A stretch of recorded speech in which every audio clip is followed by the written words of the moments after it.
Il existe des amours qui ne se disent pas, des histoires qui se vivent dans l'ombre, dans le pli fragile d'un silence qui pourtant résonne plus fort que n'importe quel cri.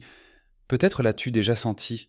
Ce trouble particulier, ce regard qui semble vouloir te dire quelque chose, mais qui, à la dernière seconde, se détourne. Ce n'est pas du désintérêt, ce n'est pas de la froideur, c'est autre chose. C'est une présence vibrante qui n'arrive pas à se transformer en mots. Jung disait que ce que nous refoulons revient sous forme de destin. Et cette vérité prend ici une dimension presque douloureuse, car ce n'est pas forcément un refus d'aimer. Non, c'est peut-être la manifestation d'une peur bien plus profonde, une peur enracinée dans des blessures anciennes. Quand on observe quelqu'un qui t'aime mais ne le dit pas, on perçoit non seulement une affection retenue, mais aussi un combat intérieur. Et ce combat n'est pas dirigé contre toi. Il est dirigé contre une partie de lui qu'il ne sait pas encore apprivoiser. Imagine un volcan recouvert de glace. En surface, le paysage paraît calme, presque immobile, mais sous la surface gronde un feu incontrôlable. Le silence amoureux fonctionne comme cette couche glacée. Il contient l'intensité sur le point d'exploser. Et parfois, on reste fasciné par la tension entre le calme apparent et l'énergie brûlante qui cherche issue. Beaucoup se trompent en interprétant ce silence comme de l'indifférence. Mais l'indifférence, la vraie, est plate, fade, elle ne laisse pas de traces. La peur, elle, au contraire, se laisse deviner. Elle tremble, elle se défend, elle se travestit en distance. Pourtant, chaque geste trahit l'armure. Le silence n'est pas absence, il est présence compressée. La psychologie de l'attachement nous éclaire sur ce paradoxe. Selon John Bowlby puis Mary Ainsworth, nos liens affectifs se construisent dès l'enfance. Un enfant qui a vécu l'incohérence ou la perte peut apprendre à aimer, mais avec méfiance. Devenu adulte, il peut aimer profondément et pourtant être paralysé devant l'idée de l'exprimer, comme si chaque déclaration l'exposait à un risque vital. Ce n'est pas rationnel. Mais psychiquement, ça fonctionne ainsi. Derrière l'homme ou la femme qui se tait, il y a souvent l'enfant qui a souffert et qui tente de survivre en gardant secrète la source de son désir. Tu l'as peut-être déjà vu dans ses yeux, ce sont ces moments où son regard s'arrête une demi-seconde de trop, comme si le monde entier s'était figé. Ses yeux qui voudraient dire reste, mais dont la bouche prononce fais comme tu veux. Ces micro-fissures dans sa carapace ont valeur de confession, mais il faut savoir écouter au-delà du langage coutumier, car l'amour silencieux parle en symbole, en gestes minuscules, en hésitation. Il parle par omission. Le cœur humain est ainsi fait. Il révèle ce qu'il cache malgré lui. Les neurosciences affectives en informatique montrent que nos micro-expressions faciales, par exemple, traduisent nos émotions réelles avant même que notre cerveau conscient ait le temps d'inventer une excuse sociale. Paul Ekman, célèbre psychologue spécialiste des émotions, a démontré que la colère, la joie, l'amour, la peur s'inscrivent d'abord dans le corps, dans la pupille qui se dilate, dans le souffle qui accélère, avant de s'inscrire en mots. Voilà pourquoi, face à une personne qui t'aime en silence, tu ressens une intensité étrange. Ton cerveau capte inconsciemment ces indices corporels. Et même si tu ne peux pas les nommer, tu les ressens jusque dans tes os. Alors, est-ce de l'amour ou de la simple gentillesse ? La réponse se lit dans la constance de ces signaux. La gentillesse fait sourire et passe, mais l'amour, même silencieux, s'invite dans ton quotidien, se répète, insiste, se grave, comme une mélodie jouée à peine audible mais qu'on retrouve obstinément dans toutes les chansons de la journée. L'amour discret refuse de mourir. Il préfère se taire plutôt que de disparaître. Mais il reste, c'est cela son signe le plus éclatant. On arrive ainsi au paradoxe le plus troublant. Aimer, mais choisir le silence par peur. Peur d'être rejeté, peur que l'aveu transforme le lien et ne laisse place qu'au vide. Peur de risquer la perte du peu qu'on a. Ce silence devient alors une prison intérieure. Un homme ou une femme dans cette position ressemble à quelqu'un qui retient sa respiration sous l'eau. Il ou elle peut survivre longtemps ainsi, mais jamais respirer pleinement. Et toi, qui l'observes, tu le sens instinctivement. Tu sens que quelque chose bataille en lui, que ses gestes et ses silences portent un poids qu'il ne devrait pas avoir. Alors, la question n'est plus m'aime-t-il, mais de quoi a-t-il peur? Car dans ce type d'histoire, l'amour est presque toujours présent. Ce qui fait défaut, c'est la permission intérieure de le montrer. Et cette permission ne s'acquiert qu'en affrontant ses fantômes. Mais voici l'essentiel. Même prisonnier de ses ombres, l'amour finit toujours par fissurer les miroirs en moi. À travers une attention inopinée, un souvenir mentionné par surprise, un regard incontrôlé. Et si tu sais voir ces fissures, tu aperçois le feu derrière la glace. Ceci n'est pas seulement une romance, c'est un miroir psychologique. Car en observant l'autre, on découvre aussi ses propres blessures. Peut-être cet amour silencieux t'oblige-t-il, toi aussi, à regarder à l'intérieur, à interroger ce que tu attends, ce que tu crains, ce que tu mérites. Le silence est une énigme qui éveille d'autres énigmes. Il ouvre des portes secrètes, et c'est là que commence vraiment ce voyage. Il existe un langage secret fait de détails. Tu crois parfois qu'ils sont sans importance, Motra, mais quand ce sont eux qui révèlent en la vérité cachée. Quand quelqu'un t'aime en silence, il ne construit pas forcément de grands discours, mais il devient un archiviste obsédé de ton existence intime. Il se souvient de la façon dont tu tiens ta tasse quand tu es nerveux, du prénom du collègue qui t'avait blessé un jour ordinaire, ou même du petit tic que tu fais en marchant lorsque tu réfléchis trop. Ces détails ne sont pas des coïncidences, ce sont des preuves d'attention. Et l'attention est toujours le premier signe de l'amour. La mémoire sélective dit beaucoup plus que des compliments répétés. Car si un être humain a la capacité de retenir des milliers de données par jour, il n'en choisit qu'une poignée qu'il conserve comme digne d'être gravée, et dans cette poignée, tu y es ce que tu dis, ce que tu vis, ce que tu sembles être même malgré toi, devient pour lui une archive précieuse. Il ne réagit pas avec des effusions verbales, mais son inconscient enregistre tout. Et cette mémoire, c'est déjà une déclaration. Les psychologues ont étudié ce phénomène sous le terme de mémoire affective. Selon des recherches en neurosciences cognitives, notamment celle de Daniel Schachter à Harvard. Les souvenirs sont renforcés quand ils sont associés à des émotions intenses. Autrement dit, si la simple mention de ton café préféré reste figée dans sa tête, ce n'est pas par hasard, c'est parce que tu es associé à une émotion qui compte réellement pour lui. La mémoire émotionnelle ne ment jamais. Elle filtre par importance sentimentale, pas par logique. Et tu le sens dans sa manière d'être présent dans tes moindres instants de vie. Imagine, tu es fatigué, sans rien dire, mais il apparaît soudain avec un geste ou un message exactement au moment où tu en avais le plus besoin. Tu ne lui avais rien confié. Pourtant, il a capté. C'est comme s'il avait déchiffré subtilement ton langage invisible, comme s'il observait les micro-indices que tu laisses sans t'en rendre compte et qu'il réagissait aussitôt. Il y a ici quelque chose de fascinant. L'amour silencieux transforme une personne en véritable lecteur d'âme. Les chercheurs en communication non verbale montrent que 70% de l'échange humain passe par des signaux autres que les mots. Posture, intonation, respiration, micro-mouvements. Lorsqu'on aime en secret, on devient hypersensible à ces signaux. Voilà pourquoi certains comprennent tout de toi sans que tu aies à t'expliquer. Ils scrutent inconsciemment ton langage corporel, comme si chaque geste était un message codé. Imagine une scène banale. Tu rentres du travail, tu poses ton sac et tu ne dis rien. Lui, il remarque que ta respiration est plus lourde, que tes gestes sont moins fluides. Et soudain, sans même que tu aies formulé ton malaise, il prépare ton plat préféré, ou simplement t'offre une présence silencieuse. Ce n'est pas du hasard.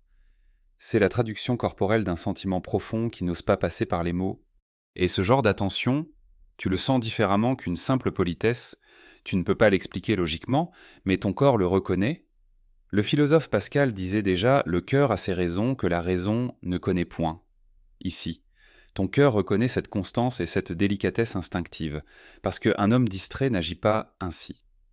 Quelqu'un qui n'éprouve rien n'a pas cette vigilance silencieuse. Je vais te donner une image, mais l'amour discret, c'est comme un musicien qui joue toujours un ton plus bas que l'orchestre. Tu pourrais croire qu'il ne joue pas du tout, mais si tu retires son instrument, tout le morceau s'effondre. De la même manière, ces micros-attentions sont présentes partout, invisibles parfois, mais indispensables à l'équilibre de ce que tu vis avec lui. Et parfois, ces attentions deviennent plus parlantes que n'importe quel «je t'aime» lancé trop vite, vidé de sa substance. Car le mot aimer peut être prononcé par habitude, par manipulation ou par peur de perdre. Mais retenir ton café préféré, veiller à ne jamais oublier de demander comment s'est passée ton entrevue importante, remarquer immédiatement un changement d'expression dans ta voix, ça ne se feint pas, ce sont des réflexes du cœur.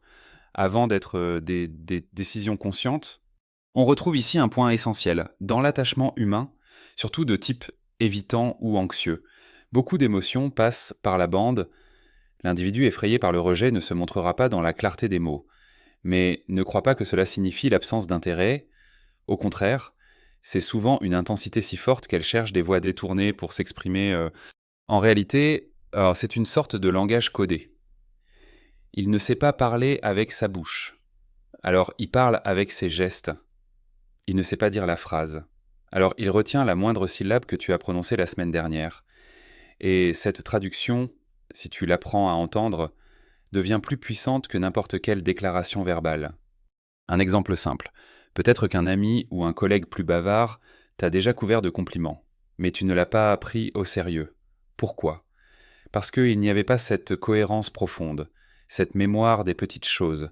Car l'amour sincère ne se manifeste pas seulement dans les mots, mais surtout dans la constance des preuves invisibles. C'est pour cela que l'on dit que l'inconscient ne ment pas. Tu peux censurer tes phrases, mais tu ne peux pas effacer la sélection spontanée de ce que tu retiens et de ce que tu observes. Et chez cet homme qui t'aime en silence, chaque détail que tu découvres en lui devient comme une confession chuchotée sans voix. Et plus tu observes son attention, plus tu découvres que ce mutisme n'est pas du vide, au contraire, il est rempli de signaux, comme une grotte sombre remplie d'échos. Le silence ici n'est pas absence de communication, c'est une communication codée, presque sacrée, qui exige de toi une qualité rare dans notre époque saturée de bruit, savoir écouter l'invisible. Et c'est là où tu réalises qu'il ne s'agit plus seulement de petites attentions mignonnes, il s'agit d'une véritable preuve d'implication émotionnelle.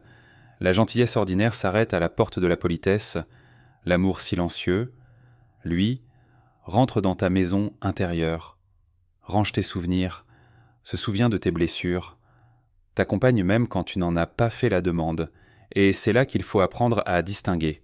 Tout le monde peut être aimable, mais seul quelqu'un qui ressent sincèrement un attachement profond se transforme en gardien attentif de ton monde intérieur. Là où les détails parlent d'amour, les émotions dissimulées, elles, révèlent l'ampleur du combat d'intérieur, car aimer en silence ne veut pas dire ne rien ressentir. Bien au contraire, c'est ressentir trop, tellement trop que le débordement fait peur. Et ce trop-plein se trahit dans des gestes, des regards, des crispations minuscules qui glissent entre les mailles du contrôle. As-tu déjà remarqué cette jalousie subtile, pas la version bruyante, possessive, presque caricaturale, mais ce petit silence qui s'allonge quand tu mentionnes un autre homme, ce changement imperceptible dans son regard, ce rire sonore qui semble arriver une demi-seconde trop vite, comme pour couvrir un pincement intérieur. Il ne dit rien, il ne s'oppose pas, mais son corps se tend comme une corde vibrante. Voilà la signature d'un sentiment contradictoire. Il voudrait te garder, mais il n'ose pas le revendiquer. Il faut comprendre que cette jalousie n'est pas forcément malsaine. Dans les études en psychologie sociale, on distingue la jalousie possessive, destructrice, et la jalousie émotionnelle, qui signale simplement une implication affective. Une recherche publiée dans Journal of Personality and Social Psychology, Guerrero and Anderson, 1998, montre que des signes subtils de jalousie apparaissent souvent malgré nous. Changement de ton, micro-expression, évitement du regard. Pourquoi ? Parce que l'amour, lorsqu'il est menacé, génère une alarme inconsciente. Il n'est pas obligé de devenir obsession, mais il agit comme un thermomètre de valeur. On protège ce qui est précieux. Ainsi, lorsqu'il détourne la conversation trop rapidement ou qu'il esquisse une réplique bancale devant la mention d'une autre personne qui compte pour toi, cela parle. Les mots disent tout va bien, mais le silence désordonné entre deux phrases crie non, ça ne va pas. Tu pourrais presque entendre le battement de son cœur derrière les fausses notes. Et si tu sais prêter attention, tu te rends compte que ce ne sont pas seulement des signes de jalousie, ce sont aussi des signes d'une lutte intérieure, la peur d'aimer contre la peur de perdre. Quand il s'efforce de rester neutre, son corps le trahit. Les neurosciences affectives le confirment. Le système limbique, chargé des émotions, réagit toujours plus vite que le cortex rationnel. Autrement dit, son corps exprime la vérité une fraction de seconde avant que son cerveau n'invente une excuse. Tu vois aussi cette contradiction dans les gestes d'approche et de retrait. Parfois, il s'avance vers toi, presque trop proche. Son regard accroche le tien avec une intensité qui coupe le souffle. Et soudain, il détourne les yeux, fait une blague, s'éloigne. C'est comme un danseur qui avance de 2 pas pour reculer aussitôt d'un mouvement qui n'est pas dirigé contre toi, mais contre ce qu'il ressent, parce que approcher signifie se mettre en danger, et reculer, c'est tenter de reprendre le contrôle. Ce va-et-vient crée une dynamique étrange, presque une chorégraphie inconsciente. Les psychologues appellent cela le push and pull dans les relations, une alternance entre proximité et distance, souvent issue de peur d'attachement. Chez certains, c'est une stratégie de survie. Ils veulent la chaleur, mais redoutent la brûlure. Alors ils oscillent. Et toi, tu te trouves au centre de ce mouvement, témoin d'une danse qui à la fois te berce et te déstabilise. Observons aussi le langage de ses yeux, car les yeux sont le lieu où les masques se brisent. Ils te regardent parfois plus longtemps qu'ils ne le voudraient. Ce n'est pas un simple contact visuel, c'est une immersion. Ils te scrutent comme s'ils voulaient traverser les couches visibles pour atteindre ton noyau secret. Tu le sens, cette intensité ne ment pas. Mais là encore survient le réflexe défensif, au moment où la vérité pourrait éclater. Il détourne le regard, comme pour préserver le secret de son propre cœur qui s'emballe. Des chercheurs spécialistes des interactions non verbales, comme Albert Mehrabian, ont étudié l'impact du regard dans la communication émotionnelle. Le contact visuel prolongé, dit-il, agit comme un révélateur d'intimité, mais lorsque ce contact est interrompu brusquement, c'est souvent le signe d'un conflit intérieur, désir d'aller plus loin contre peur d'être découvert. Exactement ce que tu perçois dans ce silence rompu trop tôt. Et voici la clé. Ce n'est pas seulement une histoire de gestes ou de regards, c'est une logique profonde, une lutte archétypale. Car l'être humain qui aime mais fuit incarne un motif universel, celui du blessé amoureux. On le retrouve dans toutes les mythologies, dans les romans les plus anciens. Celui qui veut aimer mais dont la cicatrice intime effraie toute exposition au danger. Là où tu vois un retard amoureux, la psychologie voit une blessure d'attachement. Imagine-le comme un guerrier qui revient du champ de bataille avec une armure fissurée, il veut tendre les bras, mais chaque mouvement lui rappelle la douleur de ses anciennes blessures. Alors il choisit le silence, croyant se protéger. Mais à travers ses gestes interrompus, ses regards insistants, ses jalousies fugaces, il montre qu'il est pourtant déjà engagé malgré lui. Et toi, que ressens-tu face à cette ambivalence ? Une partie de toi est troublée, fatiguée par ces signaux contradictoires, mais une autre partie est touchée, car tu reconnais derrière ces maladresses une vérité qui t'émeut. Ce n'est pas un jeu manipulateur, mais une incapacité à franchir le seuil. Tu le vois lutter. Et cette lutte devient émouvante, car elle signifie que quelque chose de grand a déjà commencé à vivre à travers lui, même s'il refuse encore d'y croire totalement. C'est pourquoi chaque fois qu'il s'éloigne, il revient. Chaque fois qu'il tente d'ignorer, il renoue par petites touches.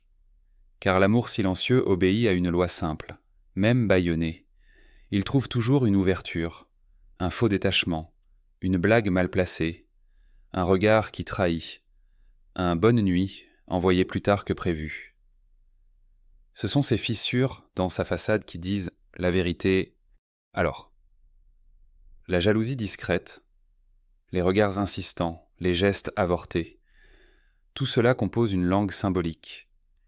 Et si tu l'apprends, tu comprends que derrière son masque de réserve, il y a en réalité une tempête affective. Car personne n'oscille autant entre approche et recul s'il n'est pas déjà profondément impliqué. Ce chaos subtil est le signe même de l'amour qui se débat avec sa peur. Il est temps de plonger plus profondément, car ce silence amoureux n'est pas seulement une question de timidité ou de maladresse sociale. Il s'agit d'un archétype, une figure universelle qui traverse les cultures, le blessé amoureux, celui qui aime à une intensité telle que l'amour devient à la fois nécessité et menace. On le retrouve dans les mythes grecs, où les héros craignent de révéler leur faiblesse face à l'être aimé, mais également dans les contes orientaux où la passion prend la forme d'un feu qu'on ose approcher. Et la psychologie moderne ne dit pas autre chose. L'amour retenu n'est pas absence. C'est amour emprisonné. Carl Jung nous a offert une clé essentielle. Ce qui n'est pas ramené à la conscience revient sous forme de destin. En d'autres termes, les blessures enfouies façonnent des récurrences silencieuses dans nos vies. Ainsi, un homme qui a appris dès l'enfance que montrer ses émotions conduit à la punition ou à l'abandon reproduira ce schéma adulte, même sans en être conscient. Il peut aimer. Il peut même aimer follement. Mais lorsqu'il s'approche du seuil de la vulnérabilité, son corps lance l'alarme. Danger. C'est ce mécanisme qui explique pourquoi des comportements apparemment contradictoires émergent. Le désir d'aimer lutte avec l'instinct de se protéger. Et chaque geste devient le champ de bataille de ce conflit invisible. La voix se casse. Le message est retardé. Le regard s'enfuit. Mais ensuite, il revient parce que l'attachement est plus fort que la fuite. La théorie de l'attachement de John Bowlby éclaire ce paradoxe. Les individus dits évitants ont tendance à refouler leurs émotions, à garder le contrôle, à minimiser ce qu'ils ressentent, mais leur stratégie ne vise pas la froideur, elle vise la survie. Ils ont intégré très tôt que leurs besoins affectifs pouvaient déranger, qu'aimer signifiait souffrir, et qu'il valait mieux ne pas dépendre. Pourtant, l'amour ne disparaît pas, il devient caché, il prend la forme de ce silence dense, presque sacré. Ce silence n'est donc pas un mur pour tenir l'autre à distance. C'est un bouclier levé contre la douleur passée. L'homme silencieux n'esquive pas ton amour. Il fuit ses propres ombres. Il fuit ce souvenir confus qu'aimer expose à la perte, que déclarer attache et que s'attacher fait mal. Et ce qui est fascinant, c'est que même dans sa fuite, il manifeste tout. Pour comprendre cette dynamique, imagine une forteresse ancienne. Les remparts sont épais, les portes verrouillées, les fenêtres étroites.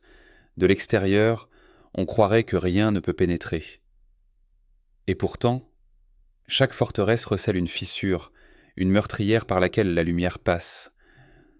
Cet homme ou cette femme est pareil, barricadé par peur, mais trahi par ses propres fissures de lumière, à travers ses silences, ses gestes d'attention, ses regards prolongés. L'amour se faufile malgré toutes les défenses. Les neurosciences confirment ce jeu paradoxal. Joseph Ledoux, chercheur en neurosciences affectives, a montré que l'amygdale cérébrale, zone impliquée dans la peur, peut s'activer même lorsqu'un danger est seulement imaginé. Ainsi, quand il s'approche de toi affectivement, ce n'est pas toi qu'il redoute, mais le souvenir internalisé d'une douleur. Son corps réagit comme si tu étais une menace, alors que son cœur ne voit en toi qu'un refuge. L'ennemi n'est pas ta présence. L'ennemi est sa mémoire émotionnelle. C'est en cela qu'il devient l'archétype du wounded lover. Le blessé amoureux, un être pris entre deux désirs antagonistes, aimer et se protéger. Et tant qu'il n'a pas réconcilié en lui ses forces, sa manière de t'aimer sera toujours ambivalente. Trop intense pour être niée, trop effrayante pour être proclamée. Tu l'as sûrement remarqué, parfois, dans un éclat sincère, il se livre un instant. Il dit une phrase qu'il regrette aussitôt, montre une vulnérabilité qu'il tente immédiatement de recouvrir d'humour. Ces éclats sont les failles dans son armure. Et c'est précisément dans ces instants furtifs que tu découvres la vérité. Tu as affaire à une personne qui t'accorde, malgré elle, une place qu'aucun autre n'a. Car le blessé amoureux n'offre pas sa vulnérabilité à n'importe qui. Même si cela se manifeste de façon désordonnée, contradictoire, cette fragilité est en réalité une forme de confiance silencieuse, comme s'il déposait devant toi une partie de lui qu'il ne montre jamais ailleurs, une hésitation dans la voix, un tremblement dans les mains, un aveu lancé à demi-mot avant d'être effacé. Ce sont des actes plus forts encore que des déclarations flamboyantes, car ils révèlent l'arrière-cour de l'âme. Et ne te méprends pas, ce n'est pas une faiblesse, c'est une force, mais une force mal canalisée, car pour affronter ses propres ombres, il faut une robustesse intérieure immense. C'est ici que l'amour silencieux devient réellement bouleversant. Il est une épreuve de courage inaccompli.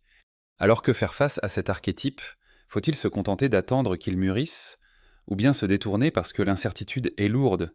Il n'existe pas de réponse universelle. Mais une chose est sûre, reconnaître que son silence n'est pas indifférence mais protection change tout. Tu n'attends plus un « je t'aime » fracassant. Tu apprends à lire dans les micros aveux, à comprendre que derrière chaque fuite se cache une avancée invisible, que derrière chaque distance se dissimule une peur d'être englouti par le sentiment. Un cliché scientifique illustre bien la situation. Lorsqu'on mesure le rythme cardiaque d'une personne en présence de celle qu'elle aime, on observe des accélérations, des irrégularités. Même si l'intéressé garde un visage neutre, le corps trahit avant l'esprit. De la même manière, cet homme qui semble froid ne cesse en réalité de réagir intensément à ta proximité. C'est un paradoxe physiologique. L'amour enfermé brûle autant que l'amour déclaré. Et toi, si tu observes bien, tu verras que ce n'est plus une simple relation, c'est une initiation intérieure. Car être confronté à ce genre de silence, c'est aussi te confronter à tes propres attentes. As-tu besoin des mots pour croire? Te fies-tu plus aux gestes qu'aux discours?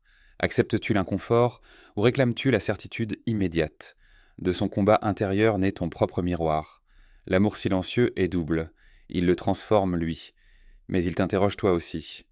Et ainsi, la question s'élargit. Que se passe-t-il quand deux âmes blessées se rencontrent? L'une aime mais ne parle pas, l'autre comprend mais doute. Alors naît le théâtre le plus intense qui soit, et c'est là que commence le cœur de l'histoire. À présent, voyons la manière la plus subtile, la plus touchante dont l'amour silencieux se manifeste, les gestes concrets, parfois minuscules, mais qui crient plus fort que 1000 mots, parce qu'au fond, il faut l'admettre, ce sont rarement les grands discours qui bâtissent des liens durables. Ce sont les actes répétés, souvent modestes, qui révèlent la vérité d'un cœur. Un homme qui aime en silence, même s'il lutte avec sa peur, finit toujours par agir. Il apparaît dans ces instants où tu ne l'as pas appelé. Il devine que tu avais besoin d'aide sans que tu le dises. Il reste discret quand tu t'effondres parce qu'il sait que ta douleur n'appelle pas forcément des phrases, mais juste une présence. Ce sont ces petites fidélités qui dessinent le contour invisible de l'amour véritable. Psychologiquement, cela traduit un mécanisme bien connu. Le soin spontané, étudié par les chercheurs de l'attachement, quand une personne s'investit émotionnellement, l'empathie comportementale se met en marche. Daniel Batson, psychologue à l'Université du Kansas, a parlé de l'altruisme empathique. Nous sommes naturellement poussés à soulager la souffrance de ceux dont nous nous sentons proches affectivement, même quand la peur bloque les mots.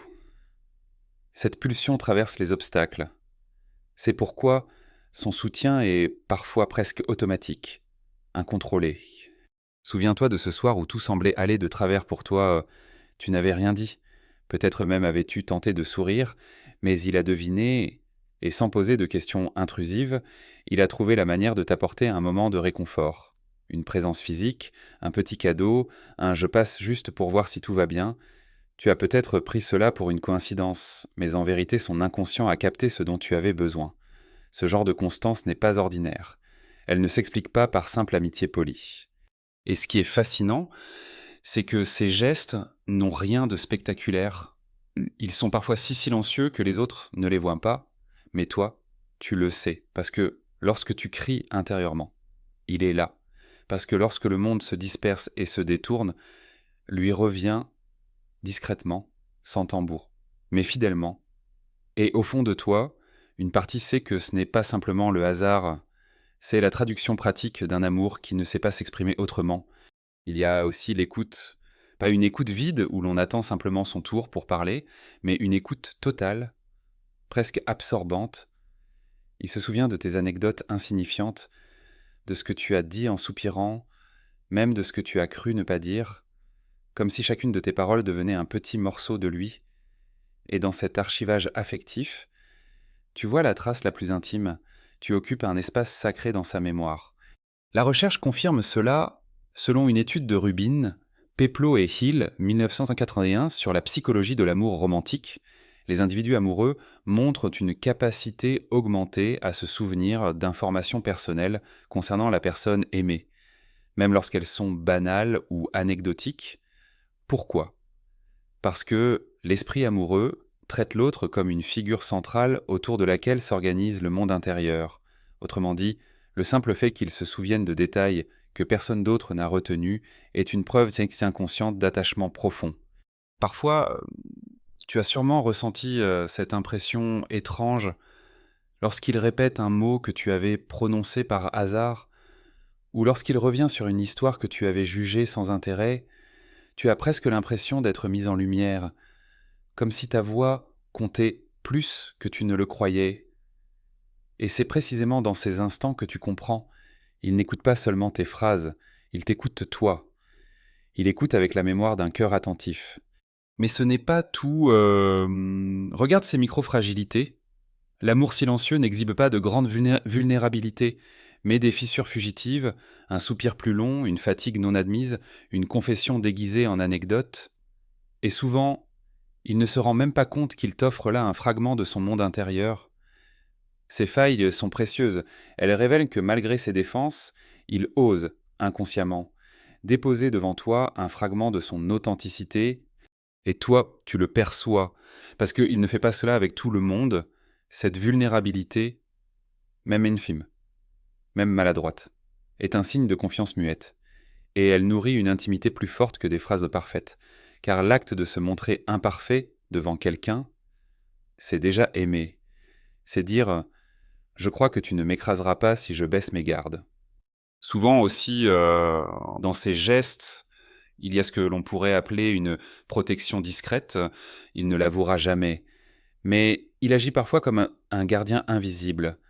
Lorsqu'il remarque que tu entres dans une situation où tu pourrais être blessé, il s'arrange pour intervenir subtilement. Pas en héros dramatique, mais en protecteur silencieux. C'est peut-être juste un conseil glissé mine de rien, une aide logistique, une présence tranquille. Mais sous cette apparente simplicité se cache une vérité. Il veut te préserver. Et l'envie de protéger est l'un des plus puissants indicateurs d'affection authentique. Chose importante, ce genre d'amour ne réclame pas de reconnaissance bruyante. Il n'attend pas que tu aies conscience de chaque geste, il agit même quand tu ne le regardes pas, tout comme un jardinier qui arrose la terre la nuit pour que les fleurs soient fraîches au matin. Il sème des actes d'amour en silence. Et ce rapport secret entre sa constance et ton bien-être constitue l'une des plus belles preuves qui soit. Ainsi, contrairement à ce que l'on croit, le silence amoureux n'est pas inaction. Au contraire, c'est souvent un réservoir d'action silencieuse, de présence tranquille, de petites flammes allumées dans l'ombre. C'est un langage pratique, concret, où chaque geste devient une lettre d'un alphabet invisible. Et si tu veux vraiment lire un amour, ne l'écoute pas seulement parler, regarde-le agir. Comme le disait Aristote, nous sommes ce que nous faisons de manière répétée. Ces répétitions silencieuses sont bien plus éloquentes qu'un discours. Il y a une autre manifestation encore plus profonde, parfois presque imperceptible, mais qui pourtant trahit avec éclat le cœur d'un amour silencieux, la manière dont il se projette dans l'avenir. Car même s'il ne prononce jamais la phrase « je veux un futur avec toi », son inconscient finit par parler à sa place. Écoute bien ses rêves, ses récits de demain. Quand il parle d'une maison paisible, il fait allusion à une grande fenêtre que tu adores. Quand il raconte le fantasme d'un voyage, il choisit une destination dont tu as déjà parlé par nostalgie, même sans utiliser le mot « nous ». Tes goûts, tes préférences, tes images apparaissent dans son récit. Et ce détail était loin d'être anodin. C'est une véritable inclusion symbolique.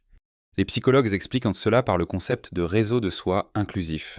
Aron and Aron, 1986. Lorsqu'on est amoureux, notre esprit commence à inclure la personne aimée dans la construction même de notre identité. Nos projets deviennent partagés. Nos désirs se modulent selon l'autre. Même quand le discours reste flou, l'autre apparaît en filigrane. Voilà pourquoi il t'introduit dans son futur, même sans le vouloir vraiment. Il ne peut pas imaginer demain sans ta présence. Et dans ces instants, tu le ressens, son jeu devient inconsciemment un nous. Pas un nous proclamé et officiel, mais un nous incrusté dans les détails, comme s'il écrivait une partition pour 2 voix, alors qu'il se croit encore en solo. Et toi, tu entends cette mélodie implicite, même si lui s'en défend. Un soir peut-être, en parlant, il a dit « oui, quand on sera plus tranquille, il faudra aller à ce café-là ». Et toi, tu as retenu le « on ». Il ne s'est même pas rendu compte qu'il l'avait lancé. Mais son inconscient, lui, avait déjà intégré ta présence dans sa projection. Ces lapsus du futur valent 1000 promesses, car on n'introduit pas quelqu'un par hasard dans nos rêves. Cette inclusion n'est pas seulement verbale, elle se lie aussi dans ses comportements. Par exemple, lorsqu'il choisit une activité quotidienne en pensant à ce que tu aimerais, quand il organise ses projets en prenant subtilement en compte ton emploi du temps, ou lorsqu'il associe ses réussites potentielles à ton regard présent, tu te retrouves inscrit dans sa vie comme une évidence, même s'il ne le formule jamais. Et plus troublant encore, tu remarques que son comportement change à ton contact, pas de manière artificielle, pas pour briller, mais naturellement, comme si une partie de lui se détendait quand tu es là. Sa voix se fait plus douce, ses épaules moins rigides. Parfois, il rit plus facilement, ou bien il s'autorise des silences qui, avec les autres, seraient lourds. Jung disait que nous devenons nous-mêmes au contact des figures qui réveillent notre inconscient profond. Ici, tu le vois tel qu'il ne se montre à personne d'autre. Il ne joue pas, il se révèle, et c'est en cela que tu comprends combien tu comptes, car on ne laisse pas tomber l'armure n'importe où, on ne montre pas ses fissures devant tout le monde, mais devant toi, il décroche peu à peu ses défenses. Même s'il lutte intérieurement, son corps, lui, te témoigne cette ouverture. Il se penche vers toi, accepte d'être un peu maladroit, respire avec toi au même rythme, et ces transformations muettes pèsent plus lourd que des déclarations théâtrales. Vois-tu, l'amour silencieux fonctionne comme une lumière tamisée. De l'extérieur. Certains diraient on ne voit rien, mais si tu t'y habitues, peu à peu tes yeux distinguent des formes délicates, des nuances subtiles, un monde riche qu'on ne remarque pas au premier regard. Ces gestes, son ton, ces phrases inachevées, ces projets semés de toi sont cette lueur qui devient visible dans l'obscurité, et cela génère en toi un trouble particulier. Ta raison réclame une preuve formelle, mais ton cœur sait déjà, car sentir cette inclusion tacite, c'est recevoir une preuve plus profonde encore.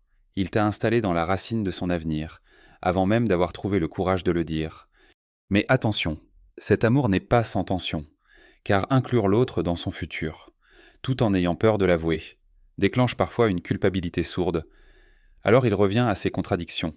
Un jour proche, il t'imagine dans sa maison, le lendemain, il se tait comme s'il n'était impliqué en rien. Ce ne sont pas des incohérences gratuites, mais un reflet de sa bataille intérieure. Laisser parler l'amour ou enterrer son désir pour se protéger. Si tu deviens attentive, tu verras que cette alternance constitue le cœur de son discours secret, et en même temps, tu constateras un phénomène troublant.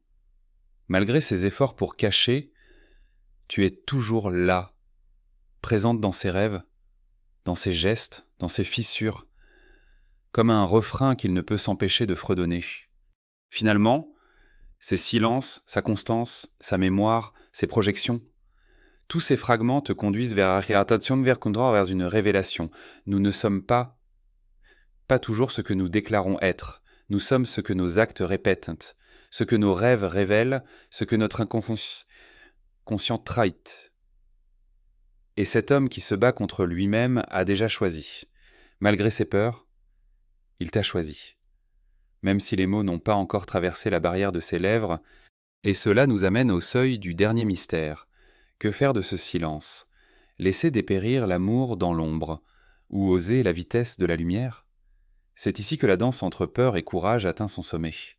Le silence amoureux est une danse fragile entre peur et courage, et cette danse Nous la vivons tous, d'une manière ou d'une autre.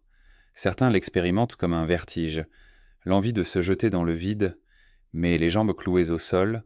D'autres la connaissent comme une douce torture, où chaque geste signifie beaucoup trop, mais où les mots n'osent jamais passer la frontière des lèvres. Et c'est là que réside le paradoxe magnifique de l'amour silencieux. Il est à la fois une prison et une promesse.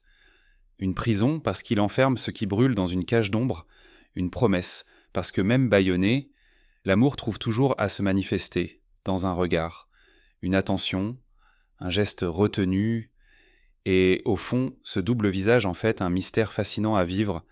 Mais il faut être lucide, ce type d'amour n'est pas éternel s'il demeure enfermé.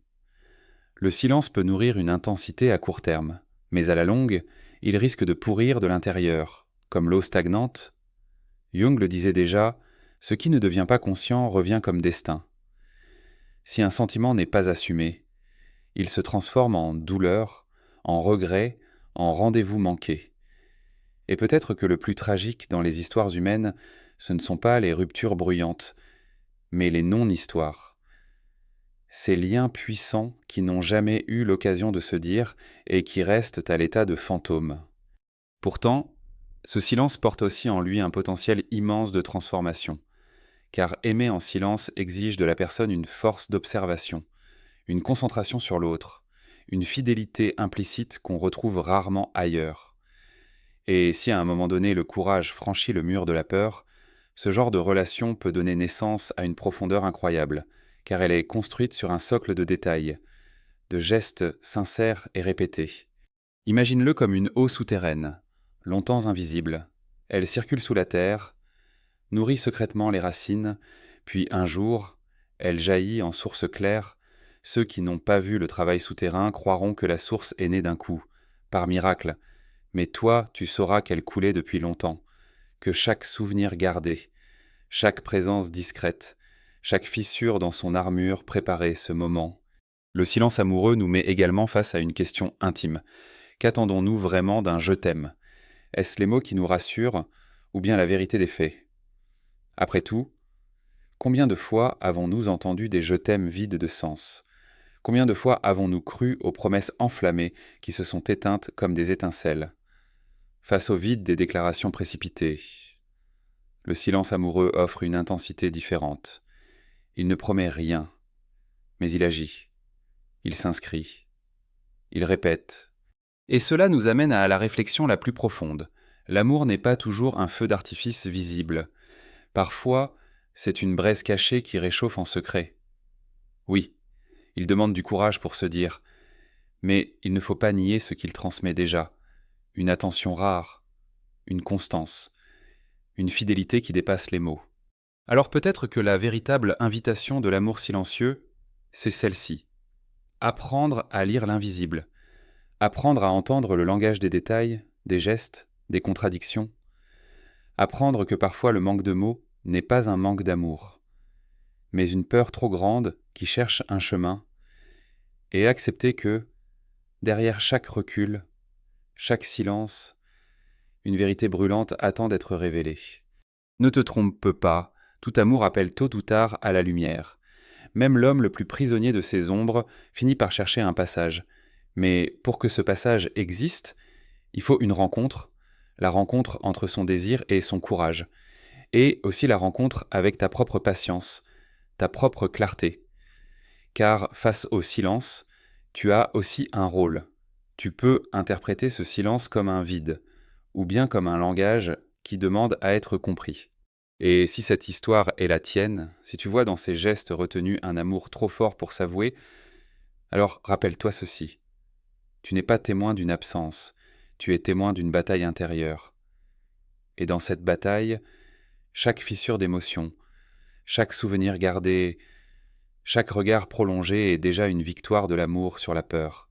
Alors, que restera-t-il ? Peut-être un jour, des mots franchiront le seuil, peut-être pas. Mais dans tous les cas, Tata a encore vécu une vérité rare, celle de sentir que le langage du cœur ne se limite pas aux phrases, qu'il existe un alphabet caché, formé de silences éloquents et de gestes infimes, Et cet alphabet, une fois appris, transforme pour toujours la manière dont on comprend l'amour. Voilà pourquoi le silence amoureux n'est jamais neutre. Il est un test, un miroir, une initiation. Il nous pousse à voir au-delà des apparences. Il nous appelle à devenir plus attentifs, plus présents, plus humains. Et pour celui qui aime en silence, il est un chemin de guérison. Chaque geste fait contre la peur est déjà une avancée. Chaque détail retenu est déjà une confession. En fin de compte, la véritable question n'est peut-être pas m'aime-t-il, mais saurais-je reconnaître l'amour quand il prend une forme différente de celle que j'attendais ? Car l'amour, qu'il soit proclamé ou caché, n'en reste pas moins un bouleversement. Et dans ce bouleversement, nous apprenons peut-être la chose la plus essentielle. La tendresse est toujours plus profonde que les mots qui la recouvrent. Et si un jour, enfin, le silence cède et que les mots jaillissent, tu comprendras qu'ils ne sont pas nés au moment où ils se disent. Ils existaient déjà depuis longtemps, enfouis dans ses gestes, ses yeux, ses présences. Et quand ils franchiront ses lèvres, ce sera comme si tu les avais entendus depuis toujours.